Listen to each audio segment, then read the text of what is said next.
This is the prophet Isaiah, chapter 29, verse 6. Thou shalt be visit of Yahweh of hosts with thunder, with earthquake, and great noise, and storms, and tempests, and flaming divine fire. And this is prophet Isaiah 28, verse 2.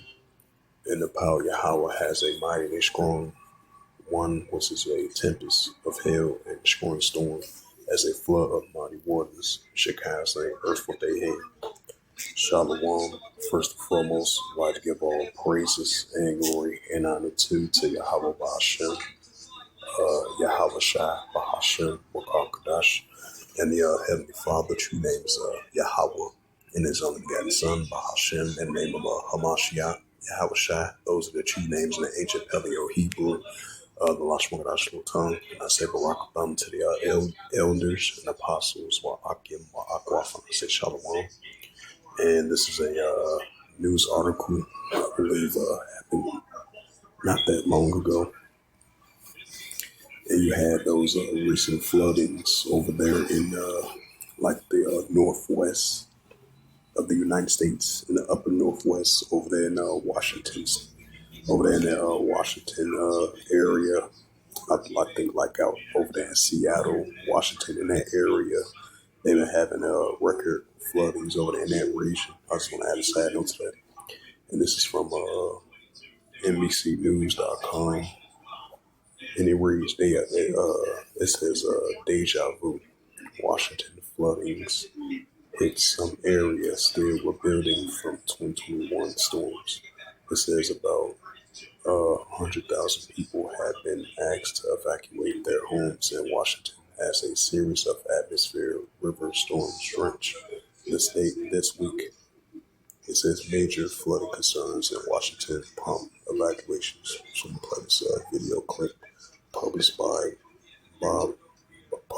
Evans Bush from Seattle, December the 11th, 2025 at 7:54 p.m. Eastern Standard Time from NBC News.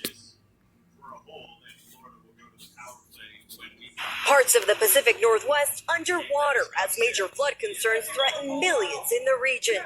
A powerful atmospheric river dumping as much as 6 inches of rain in parts of Washington state. Video showing these neighborhoods inundated by the rushing water. Submerged cars prompting road closures and rescues. The water almost as high as these street signs. In Fall City last night, this dramatic video showing first responders lifting drivers after getting caught in fast-moving water. And in nearby Ording, teams guiding residents out by boat. What do you anticipate for the next couple of days? It's going to be difficult. And you're facing truly historic levels of rising floodwaters. You're in uncharted territory. The governor now urging residents to leave. Ray Bartow listened to the warnings. I would split seconds. I've got one life. The Skagit River, just 2 blocks from her home, approached the record of 42 feet. This is the first time I've ever been concerned. 7 rivers in Washington already experiencing major flooding. The rush now on to keep the rising floodwaters away. The power of the water is incredible. Yeah, you can't stop Mother Nature. And Camila joins us live tonight. Camila, we can see that water right there behind you. How fast has it been rising? It's steadily rising. This water here forced a road closure in the last 20 minutes. If you take a look here behind me, the water approaching the front porch of that house, it already flooded the garage. There's a road between that house and where I'm standing, so you see that yellow street sign there. And behind the trees is where that river is. Many of the locals here say they've never seen the levels this high. Tom? Throughout her career, Rahima Ellis